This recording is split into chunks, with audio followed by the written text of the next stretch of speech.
Welcome to The Voiceover with your host, D. Foster III, where we discuss relevant topics that affect the culture with bold, independent commentary. Get ready to be inspired, enlightened, and encouraged. It's Friday, and it's time for the Voiceover Net podcast. I'm your host, D. Foster III, CEO and President of Wake Up Global Networks. You know what to do at the beginning. Listen, hey, it's the weekend. Come on, wherever you are, turn it up. Put this link in your contacts. We're going to get into some things. You know the spill, hit the like, push it up in the algorithms, hit the subscribe so you know when we drop brand new content. I want to get into some things. I want to say happy Friday to you. Thank you for joining us. I want to say thank you for all of our family, all of our friends, all of those of you that have been following our content, especially on last week when we took you and V and I took you into our spiritual, just a snippet of our spiritual growth classes. And often I like to dip into that because I think that is very key, that we evolve and we grow and we become all that God in spirit has created us to be. Listen, if you want to know more about us, go to our website. That's www.wakeupglobalnetworks.com, www.wakeupglobalnetworks.com. And follow me on social media, my X and IG. It's DJ Change 111. DJ Change 111. In the bio of my IG, there's a link if you want to subscribe to our lit Patreon. That's right. Every week we go deep dives, special videos, special guests, mentoring, and much, much more. Feel free to become a member, a subscribed member of our Patreon. And of course, you get more than you give when you join Patreon.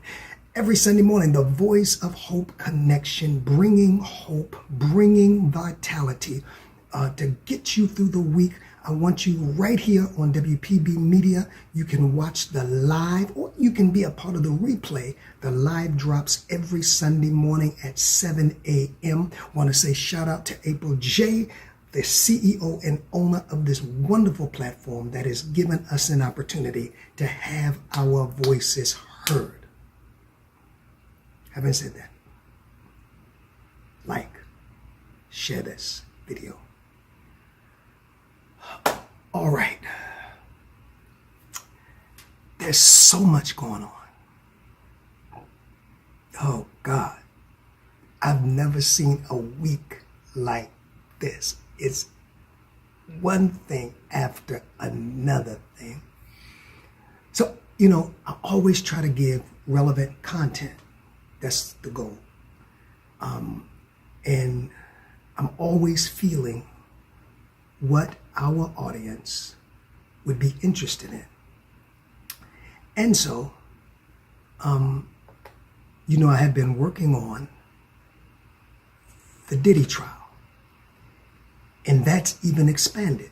I begin part one. It's bigger than that, right? So I was like, yeah, let me continue. But then the Epstein bombshells drop that says possibly President Trump is involved in a cover-up. So I said, should I cover that? And what's the significance of that to our community, to the collective? Then Comey is fired. You know Comey, the daughter of former FBI head, the one who prosecuted Ghislaine Maxwell, the one who indicted Epstein, the one who was in charge of the P. Diddy trial, the head prosecutor, federal prosecutor, head of, DOJ. And I said, should I cover that? Connected to the Epstein, connected to the Trump, and the floods in Texas. And the Stephen Colbert show being canceled after he railed CBS about settling a settlement with Trump. So much every day. And there's other things. But I decided, wow, those are the main headliners, to dig beneath the pile and pull up something that I am sure most people forgot or have just moved on. And I reached into my bag of content back to 2020 and called her name Breonna Taylor. Yeah, you remember that, don't you? I mean, you remember that because the title of today's show is She's More Than a Movement. She's more than a movement. Breonna Taylor, 2020. It's with Epstein and Diddy and Ghislaine and Comey and Colbert and everything. And Trump's desire to fire the chairman of the Fed. That was another breaking story. But underneath all of that, I decided to dig beneath all those main headlines and call her name and bring us as a community back to remembrance of a young lady who was innocently killed in 2020 by the name of Breonna Taylor. Now you said at D. Foster 3, I want you to like this, I want you to share this, why would you bring that up? I mean, with everything relevant that's going on, why would you bring that up? And I'm gonna tell you in just a minute, but what sparked the memory of Breonna Taylor and the tribute and the honor to Breonna Taylor and the other women like Sandra Bland and etc. that year sparked a movement. Say her name. Remember that? Come here. Let's go back. Because one of the problems I have with us, especially, can I talk to my African American community? I know I have global followers.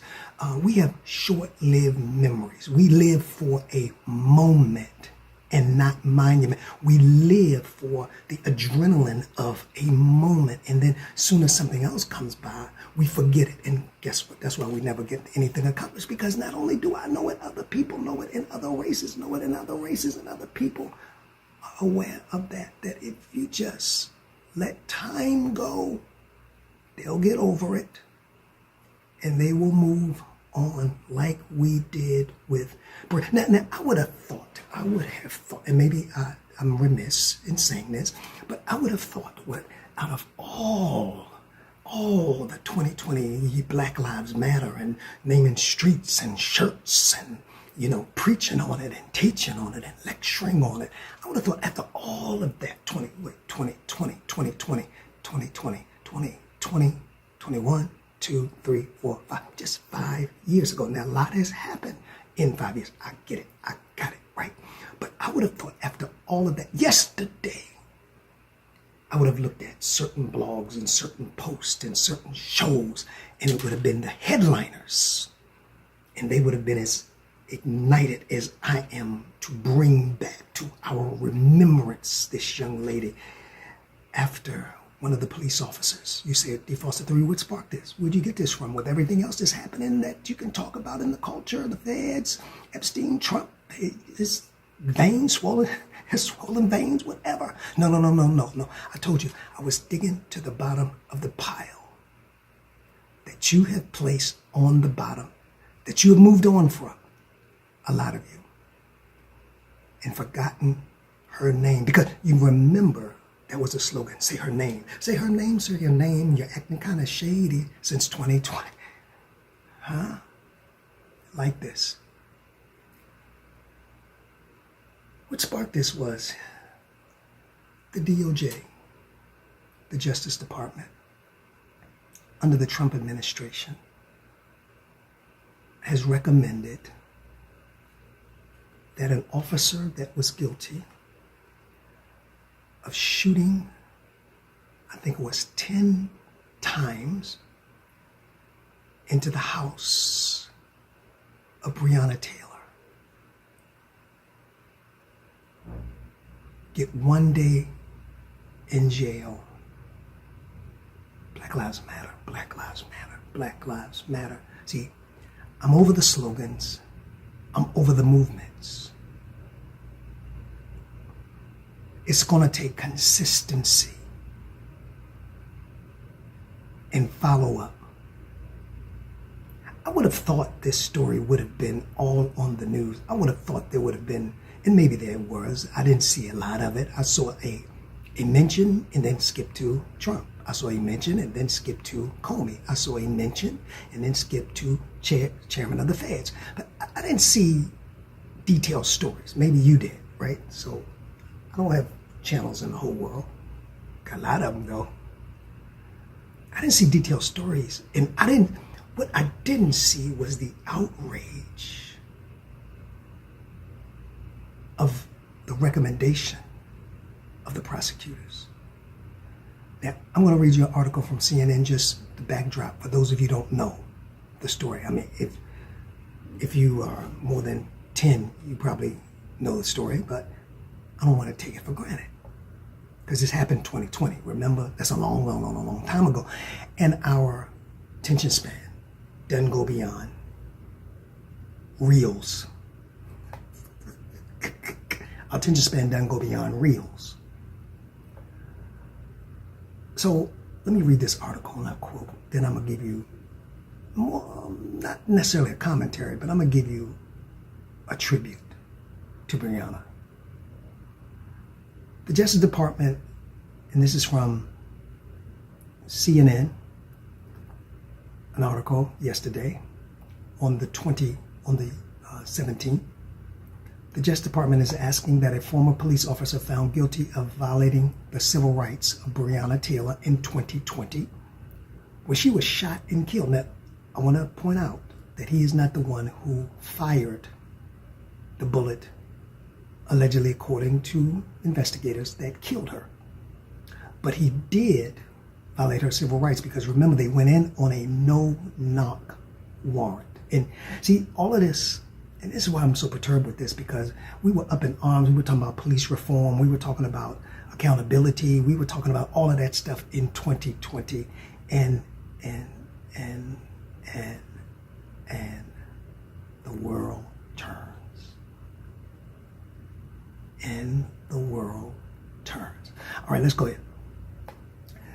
When she was shot and killed by police in her Louisville home to be sentenced to 1 day in jail, probably time already served because I think he stayed overnight in jail. The officer, Brett Hanskin, Hankison of Kentucky, was convicted of 1 count of abusing Taylor's civil rights last year after firing several shots through Taylor's bedroom window during a police raid. And he is set to be sentenced on Monday. Taylor's killing, now this is what I want to get to, became the pillar. No, it didn't. It became the talk. It became the photo op, in my opinion. It became fundraising, because Black Lives Matter raised a lot of money that still goes unaccountable, but that's a whole different story. As a matter of fact, the individual who was leading Black Lives Matter during that time, they did an investigation, and I think allegedly they were found guilty of some embezzlement. But anyway, that's a whole different story. Like the NAACP allegedly in Baltimore. I was going to hit that story too, because that story hits close to home. When we have leaders unaccountable, oh God, I was going to hit that story, and I may still hit that story, but I'm going to try to contact the individuals that are involved, because I know a few individuals that are involved, and I want to get their side of the story before I go live on the internet with it. Because sometimes the news can be biased, and sometimes ex-leaders can be biased, right? But that's the story I'm going to definitely hit. Because it happened with Black Lives Matter. It happens with a lot of our civil rights groups, where we get people in leadership. And then there was a story I could have did. Y'all excuse me. I'm just in a way today. I just, because I don't know how people think. With Trayon White, I was going to do that story. That he got reelected. Now, some people say, well, he's innocent. I know, no, I'm not all over the place. I'm proving my point. Stay with me. He's innocent until proven guilty. I get it. But when you have photos of him, I know. Putting money in pockets. When you just, anyway, I'm going to wait that one out for his supporters. But I am amazed at our thinking patterns sometimes. But yet with this, we let it fall underneath the pile. So let me continue with this, because I told you this week was phenomenal. Breaking stories. But I chose to do this one on the show because this was the one that I heard about the least, but to me is one of the most important. He was convicted of abusing Taylor's civil rights last year after firing several shots through her bedroom during a raid. Remember, they thought Taylor's ex-boyfriend, who allegedly was a drug dealer, was in the house. She was not in the house. He was not in the house. She was with her current boyfriend at that time. They were asleep. They issued a no-knock warrant, fired in the house. According to the story, her current boyfriend, thinking that there was an invasion, fired back, and then they opened fire, or they broke in the house first, excuse me, not fired first. They broke in the house. The boyfriend, and I understand that, thought it was an invasion because of a no-knock warrant, right? Police reform, right? Or photo op, right? Get in good trouble, right?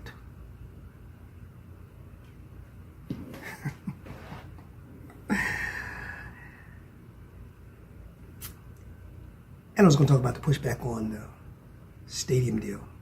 That was going to be my favorite topic, because I already said. But anyway,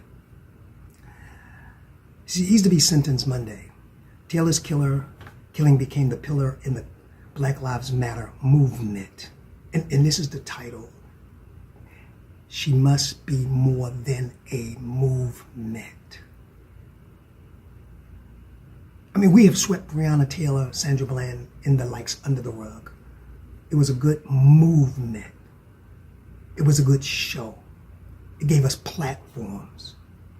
It raised money. But there was no follow through. Watch this. In one of the several cases that sparked nationwide protests against police violence in 2020, if granted, a shortened sentence could re-inflame tensions with activists who believe the government institutions protect officers from facing consequences. Well, we'll live to see that Monday, right? But in court filings Wednesday, the Justice Department argued that although Hankin was a part of the team executing the warrant, defendant Hankin did not shoot Miss Taylor and is not otherwise responsible for her death. Counsel is unaware of another prosecution in which a police officer has been charged with depriving the rights of another person under the Fourth Amendment for returning fire and not injuring anyone. Wait, so let me ask you this. Can you or I go now, and I'm not going to read the whole thing, I'm just going to kind of summarize it. Can you and I go out right now and fire into a person's house about 10 times, and it says that the bullets even went into an adjacent apartment where a man and a woman and a baby were. They weren't hit.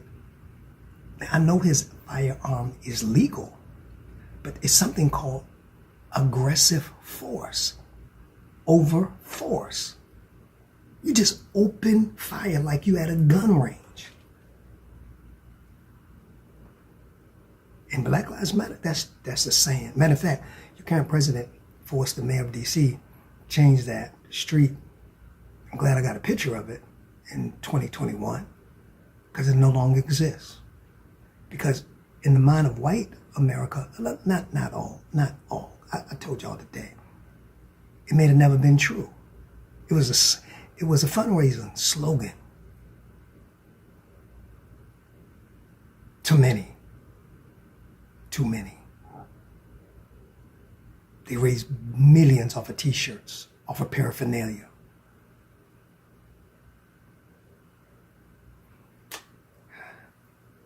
That's a rabbit hole that I'm eventually go down also. I don't tell you how to think. I just put it out there so you can think. Because mainstream media trying to engineer your thinking. All right, let me go ahead, right? Well, let me go ahead. The request of Hansen to serve 1 day behind bars would mean a sentence of time served, meaning that he would not return to jail. They're also asking the judge to sentence him to 3 years of supervised release. The filing was signed not by lawyers involved in the case or the career staff who usually handle sentencing requests, but by Trump's appointee to run the Civil Rights Department, Harmeet Dillon, Dillon, and a senior non-career official in her division. Taylor was shot during a botched no-knock raid in 2020 when officers were searching for Taylor's ex-boyfriend who was not in the house. Dead for nothing. Bad information.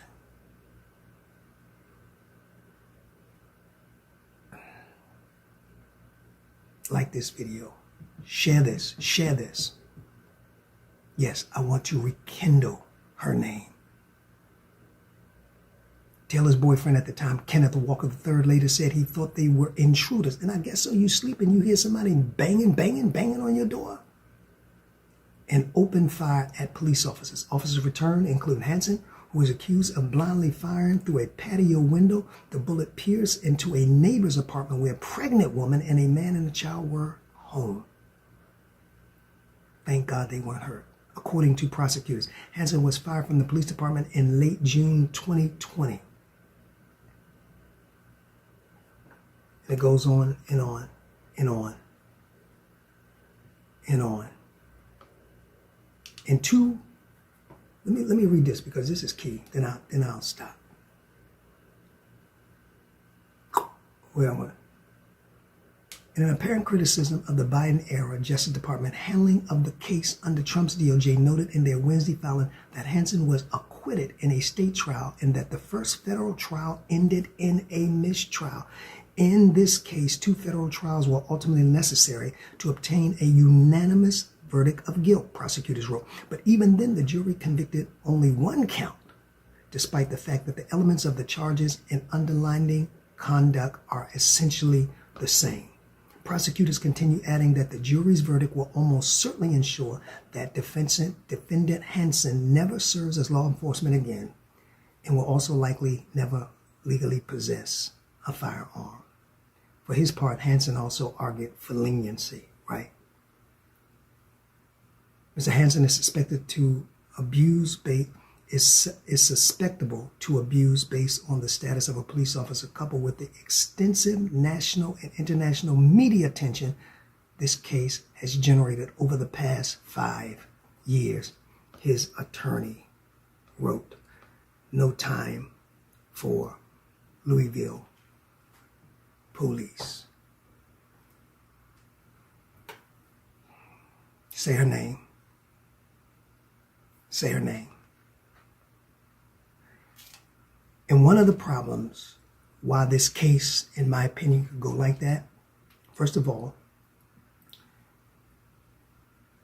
when you look at the trial, it had nowhere near the support, the reporters that the P. Diddy Combs case had. And I'm not saying they shouldn't have been there. I'm making a point. See, I'm making a point of what is really important to our community. And I did a podcast several months ago where I talked about everything is about celebrityism, and the common person gets no attention. I did that when I did the podcast about, I think, Serena, the tennis player, in the restaurant. Because we think status and position is what matters in life. And here was a hard-working young lady, right? We all make choices. She's a hardworking young lady in the medical field, working in the emergency room, in her bed, minding her business, and killed with bad, that's the thing, bad information. And yes, there was a quick outcry, a quick outrage. We want him. And yeah, there were some indictments and guilty verdicts. But here's a man in one article that I read said fired at least 10 times through blinds and through curtains. Make it make sense.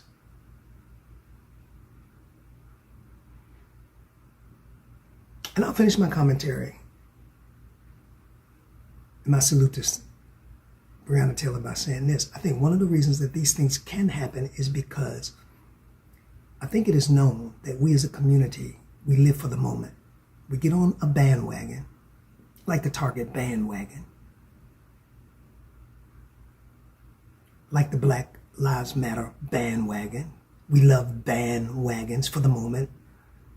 Press conferences, photo ops, hype.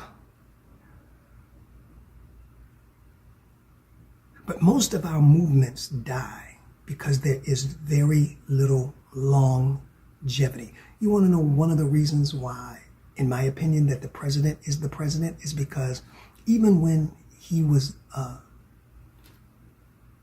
beaten by Biden, MAGA stayed strong. Now, I'm not endorsing that. I'm making a point. They kept holding rallies for the 4 years Biden was president. They kept raising money for the 4 years. They didn't say, oh, well, that was just a movement in 2016 when Donald Trump became president.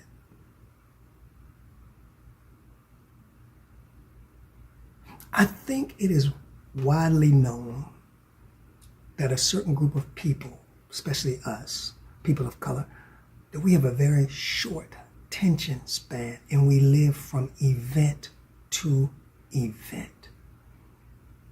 And we never see long-lasting results.